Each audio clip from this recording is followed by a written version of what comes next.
మాదక ద్రవ్యాలు లేని సమాజానికి ప్రతి ఒక్కరూ కృషి చేయాలని సూర్యాపేట ఎస్పీ కె నరసింహ పిలుపునిచ్చారు. కుటుంబ వ్యవస్థను చిన్నాభిన్నం చేసే మాదక ద్రవ్యాల పట్ల విద్యార్థులు, యువత, ప్రజలు జాగ్రత్తగా ఉండాలన్నారు. రాష్ట్రంలో డ్రగ్స్ వంటి మాదక ద్రవ్యాలను పూర్తిగా నిర్మూలించేందుకు రాష్ట్ర ప్రభుత్వం ఎప్పటికప్పుడు ప్రత్యేక జాగ్రత్తలు తీసుకుంటుందని అన్నారు.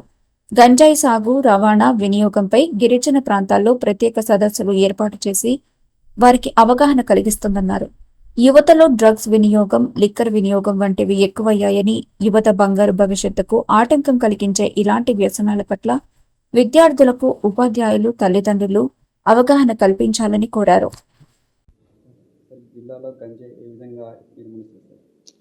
సో గంజాయి అనేటువంటిది, డ్రగ్స్ అనేటువంటిది మనం పోలీస్ డిపార్ట్మెంటు ఎక్కడ కూడా దాన్ని గంజాయిని సాగు చేసిన, గంజాయిని రవాణా చేసిన, గంజాయిని నిల్వ చేసిన, గంజాయిని వినియోగించిన మనం చట్ట ప్రకారం ఎన్డీపీఎస్ యాక్ట్ ప్రకారం మనం చాలా కఠినంగా తీసుకోవడం జరుగుతుంది. దీనికోసం పాత నేరస్తులు ఎవరున్నారు, పాత గతంలో ఈ యొక్క గంజాయి రవాణా కేసుల్లో అరెస్ట్ అయినటువంటి వ్యక్తులు ఎవరు ఉన్నారు, గంజాయిని ఎవరు వాడుతున్నారు, దీని మీద మనం వేరియస్ యాంగిల్లో నిఘా పెట్టి వాళ్ళ ఇన్ఫర్మేషన్ కలెక్ట్ చేసుకొని వీటి మీద మనం ఇన్ఫర్మేషన్ ఇంకా డెవలప్ చేసుకొని కఠినమైనటువంటి చట్టాల కింద మనం కేసులు నమోదు చేయడం జరుగుతుంది. ఇది కంటిన్యూస్ ప్రాసెస్గా జరుగుతుంది.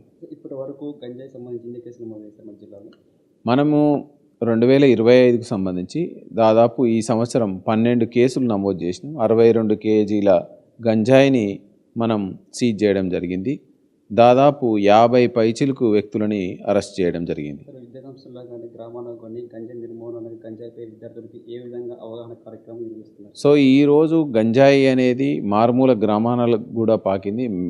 ముఖ్యంగా యువత, విద్యార్థులు వీటికి అలవాటు పడుతున్నట్టు మనకి ఇన్ఫర్మేషన్ వచ్చింది. దీనికి సంబంధించి గ్రామాలలో, పాఠశాలల నుంచి మొదలుకొని కాలేజీల వరకు కూడా ప్రతి ఒక్కరిని అవేర్నెస్ చేయడానికి మనం పోలీస్ ప్రజా భరోసా కార్యక్రమంలో ప్రతి ఒక్కరిని అవగాహన చేస్తున్నాం. గంజాయి దుష్పరిణామాలు ఏంటి, నాడీ వ్యవస్థ మీద దాని ప్రభావం ఏంటి, దానికి అడిక్ట్ అయినటువంటి వాళ్ళు, అలవాటు పడినటువంటి వాళ్ళు నెక్స్ట్ ఏ విధంగా వాళ్ళ జీవిత కాలాన్ని కోల్పోతున్నారు, అదేవిధంగా వాళ్ళు విచక్షణ కోల్పోయి ఏ విధమైనటువంటి నేరాలకు పార్టిసిపేట్ అవుతున్నారు, వీటన్నిటి మీద మనం పోలీస్ ప్రజా భరోసా కార్యక్రమాల్లో వివిధ గ్రామాల్లో మనం విజిట్ చేస్తున్నప్పుడు వాళ్ళ ప్రజలందరినీ కూడా జాగ్రత్తగా అవేర్నెస్ తోటి మనం ముందుకు తీసుకుపోవడం జరుగుతుంది.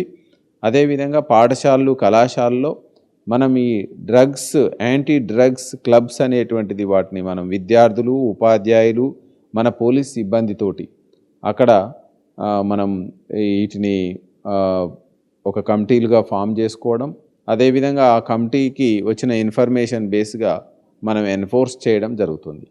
అదేవిధంగా మనకు డ్రగ్స్ రిలేటెడ్, గంజాయి రిలేటెడ్ ఏదైనా ఇన్ఫర్మేషన్ ఉన్నా వాళ్ళ వివరాలు గోప్యంగా ఉండేటట్టు 1908 డయల్ టోల్ ఫ్రీ నెంబర్, అదేవిధంగా డయల్ 100 వీటి ద్వారా మనం ఇన్ఫర్మేషన్ ఇవ్వచ్చు. వాళ్ళ వివరాలు గోప్యంగా ఉంచడమే కాదు, దీనికి ఎక్కువ మొత్తంలో గంజాయిని పట్టించినటువంటి వాళ్ళకు కూడా అవార్డు ఇవ్వడం జరుగుతుంది.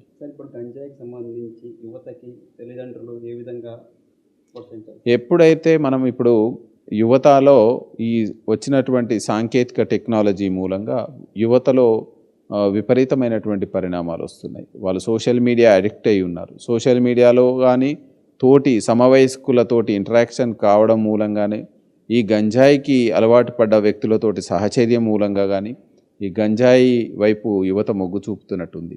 తల్లిదండ్రులు ఏంటంటే ఎవ్రీడే వాళ్ళు ఏ పనిలో ఉన్నా వాళ్ళ పిల్లలు ఏం పనులు చేస్తున్నారు, వాళ్ళ యొక్క ప్రవర్తన ఎలా ఉంది చాలా సున్నితంగా పరిశీలించాలి. ఏమైనా అబ్నార్మల్ వాళ్ళలో ఉన్నట్లయితే ఇమ్మీడియట్లీ పోలీస్ డిపార్ట్మెంట్ దృష్టికి కానీ, అదేవిధంగా హెల్త్ డిపార్ట్మెంట్ ఆధ్వర్యంలో ఉన్న కౌన్సిలర్స్, సైకాలజికల్ కౌన్సిలర్స్ దృష్టికి తీసుకొచ్చి వాళ్ళని కౌన్సిలింగ్ ఇప్పించి వాళ్ళని మళ్ళీ మంచి వ్యక్తులుగా తీర్చిదిద్దేటట్టు చేయాలి.